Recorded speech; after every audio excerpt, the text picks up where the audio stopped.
Yeah, my question was just about sort of three things that you have to do or exemplify what Muslim considers necessary to gain salvation, or is there a belief in salvation? I don't know too much. Sorry. No, it's okay.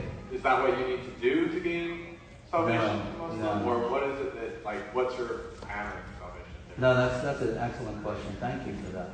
So, do you mind if I sit down? Okay, thank you.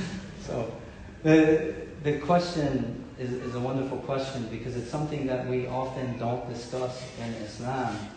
The Prophet, peace and blessings be upon him, he said, whoever says, meaning whoever says it sincerely, believing in it, La ilaha illallah, dakhala al-jannah. And I'll translate that.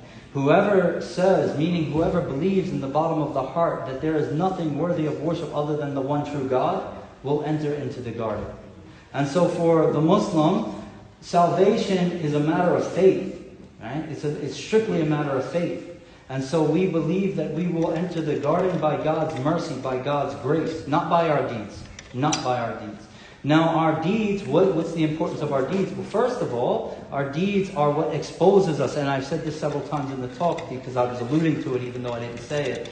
Because of our deeds, we expose ourselves to God's mercy. We expose ourselves to that grace. So our deeds play a role in exposing ourselves to that grace. But more importantly, we are entered into the garden by our faith. Right? Not really. I don't even like to say that. Because at the end of the day, we're entered into the garden purely by the grace of God. Purely by the grace of God. But our deeds, because we believe that there are 7 levels of paradise. Right? And so your deeds are going to determine whether you're just made it in or you get to the highest ranks of the garden. And so our deeds play a part in where we go in our hereafter, but not a matter of whether we enter the garden or we enter the fire of hell. Thanks for answering the question, Sheikh. I have another question. Right here.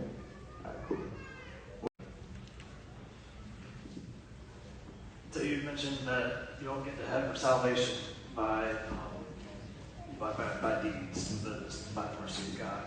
So does that mean you can get into heaven by just making a shahada statement? No, and that's a great question. So this is one of the problems with these conversations, right? Is because there's always nuances. So if I say there's no God but God, right? There's no God but the one true God, and then I go out and steal and I rob and I do everything against what God told me to do I actually believe that there's no God but God?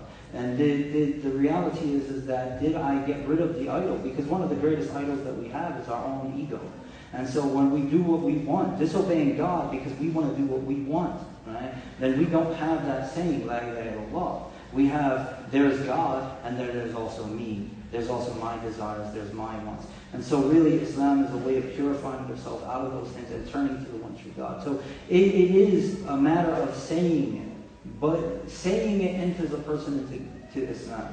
But what happens if a person never knew how to say it? What happens if a person never knew the words to say? They never met a Muslim. They never read the Quran. But in their heart they said, no, there's absolutely no God but the one true God. I believe that. I absolutely believe that. And I'm going to live my life accordingly. Right? Are we saying that they don't get to heaven just because they didn't say something out of their mouth? No, not at all. Right? Not at all.